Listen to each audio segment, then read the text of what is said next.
ہمارا آج کا مشاہدہ یہ ہے کہ ہم تبلیغ بھی کرتے ہیں تو اگلا چڑھ جاتا ہے، وہ ہم پر فتوے لگاتا ہے، ہمیں کافر کہتا ہے، وہابی کہتا ہے، مختلف طرح سے ہماری وہ رد کرتا ہے بات کو۔ کیوں؟ میں یہ سمجھتا ہوں کہ جو قرآن کریم کا اور انبیاء علیہ الصلوۃ والسلام کا طریقہ ہے ہم اس کے مطابق نہیں کرتے۔ قرآن کسی کو فتح نہیں کرنا چاہتا، نبی کسی کو محکوم نہیں کرنا چاہتا، نبی اپنی بات اس لیے نہیں منوانا چاہتا کہ میری بات تم پر مسلط ہو جائے اور تمہاری بات کم پڑ جائے اور میری شان بلند ہو جائے، تمہاری نہیں۔ اس کا شان تو اللہ نے جو اسے شان عطا کی ہے وہ ہے، وہ اس درد اور اس محبت سے بات کرتا ہے جس سے دوسرے کا بھلا مطلوب ہوتا ہے، اور ہم تبلیغ بھی کرتے ہیں تو اس انداز سے کرتے ہیں جیسے ہم دوسرے کو شکست دے کر اپنے آپ کو اس پر فاتح کے طور پر مسلط کرنا ہے۔ دونوں باتوں میں بہت فرق ہے، بات ایک ہی ہے لیکن انداز بدل جائے تو اثرات بدل جاتے ہیں۔ ہماری تبلیغ کا زیادہ رد کیوں ہوتا ہے؟ ہم سے ہر کوئی کیوں لڑتا ہے؟ اس لیے کہ ہم بات اس انداز میں کرتے ہیں جیسے تم بیوقوف ہو، جاہل ہو، تم بدکار ہو، فاسق ہو، فاجر ہو، میں بڑا پارساں ہوں، میں اپنی بات تمہیں بتاتا ہوں، تمہیں تو کوئی شعور ہی نہیں ہے تو میں تمہیں بتا رہا ہوں۔ نہیں، انبیاء اس طرح دوسرے کو فتح نہیں کرتے، دوسرے سے اتنا پیار کرتے ہیں، اتنی محبت کرتے ہیں کہ نبی علیہ الصلوۃ والسلام کو منع کیا گیا، قرآن کریم میں روکا گیا کہ آپ اتنا دکھ نہ کریں، ان کفار کا اتنا دکھ نہ کریں کہ آپ اپنی جان کو ہلاکت میں ڈال دیں۔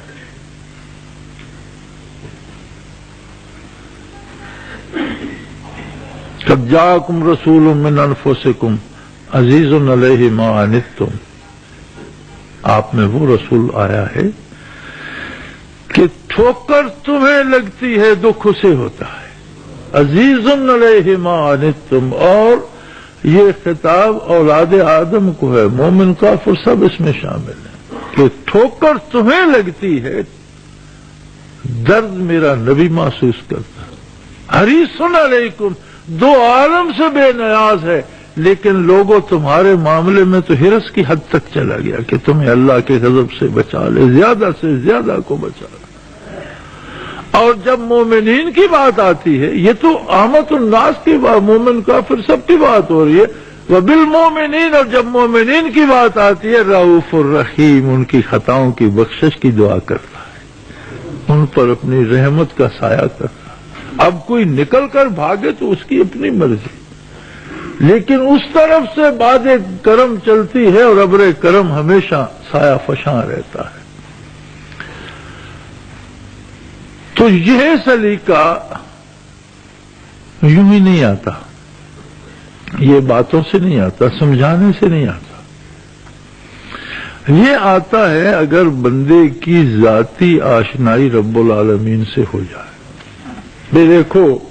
مکے والے بگڑ گئے آقا انعامدار صلی اللہ تعالی علیہ وسلم سے، کمال ہے، بتوں، پتھر کے بتوں کو پوج رہے ہو اور محمد الرسول اللہ صلی اللہ علیہ وسلم کی بات نہیں مانتے ہو، جس کا نہ جمال ظاہری میں کوئی ثانی ہے، نہ بات کرنے میں جس کی کوئی مثل ہے، حسن کلام، حسن گفتار اور حسن لب و رخسار بے مثل و بے مثال ہے، بہت حسین و جمیل، ایک رئیس گھرانے کا چشم و چراغ، جب بات کرتا ہے تو پھول جھڑنا تو ایک معمولی سی بات ہے، انوارات برستے ہیں، نور کی بارش برستی ہے۔ کیا ہو گیا مکے والوں کو؟ عادی تھے مجسم خداؤں کو پوجنے کے،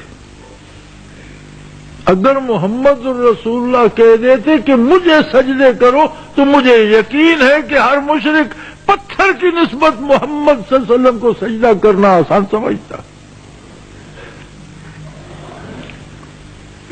آپ تھے ہی اس قابل، آپ کے معجزات عالی، آپ کے قصائد عالی، آپ کے انداز عالی، آپ کا رخ انور، آپ کا جمال علی، ہر بات اس بات کا تقاضا کرتی تھی کہ قدموں پہ سر رکھ دیا جائے، اور شاید مکے کا کوئی شخص بھی مخالفت نہ کر۔ لیکن عجیب بات ہے، یہ عجیب بندہ ہے یار، ایک کالا حبشی غریب فقیر غلام آتا ہے، اور اسے کہتے ہیں میں بھی اللہ کا بندہ اور اس کا رسول ہوں، اور تو اللہ کا بندہ ہے، میرا کام تجھے اللہ سے روبرو کرنا ہے، میری عبادت نہ کر، میرے ساتھ میرے پہلو میں کھڑا ہو جا، میں اس بارگاہ میں سجدہ ریز ہوتا ہوں، تو بھی سجدہ ریز ہو جا اور اپنی بات خود کر لے۔ یہاں آ کر وہ پھنس جاتے تھے کہ بھئی یہ کون سا خدا ہے جس کا یہ بھی اتنا کرتا ہے کہ خود سر منہ پہ سر رکھ کے سبحان ربی الاعلیٰ کہتے ہیں، اور آنے والے کو خدا آشنا کر دیتا۔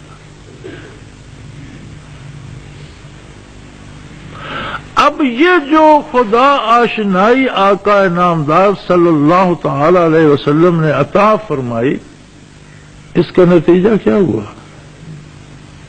عرب کے خانہ بدوش سیران نورد بدو جو پشت ہا پشت سے نام کو تو کاروبار کرتے تھے، لیکن حقیقت یہ تھی کہ جن کا زیادہ حصہ رزق کا لوٹ مار سے ہوتا تھا، ان میں وہ درد پیدا ہو گیا۔ خدا آشنائی کا نتیجہ یہ ہے کہ اللہ سے جب محبت بڑھی تو اللہ کی ساری مخلوق عزیز ہو گئی۔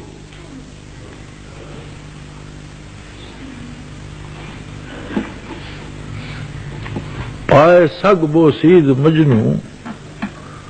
پائے سگ بوسید مجنوں، خلق گفتہ ہی چبود، گفت ہی سگ گاہے گاہے کوئے لیلا رفتہ بود۔ کتے کے پونچھ چوم لیے مجنوں نے، تو لوگوں نے کہا پاگل وہ دیوانہ ہوا، کتے کے پاؤں کے ساتھ کیا خصوصیت ہے؟ کہنے لگا یہ کبھی کبھی لیلا کی گلی سے گزرتا۔ اگر مجنوں کو لیلا کی گلی کا کتا عزیز ہے تو اللہ کے عاشقوں کو اللہ کی مخلوق عزیز نہیں ہوگی۔ یہ بات ہے جو انبیاء علیہ الصلوۃ والسلام سے نصیب ہوتی ہے۔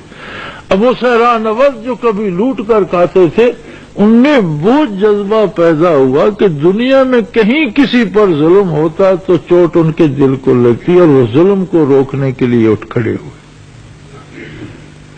کسی کو مٹانا، کسی کی حکومت چھیننا، کسی کا مال چھیننا مقصد نہیں تھا، اور تاریخ اس بات کی گواہ ہے کہ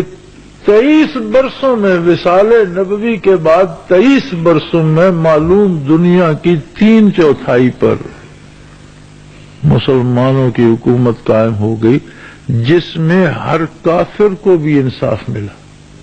صرف مومن کو نہیں۔ کسی کافر عورت کی چیخ سنائی نہیں دیتی، کسی کافر بوڑھے کی آہ سنائی نہیں دیتی، کسی کافر بچے کا آنسو ٹپکتا ہوا سنائی نہیں دیتا۔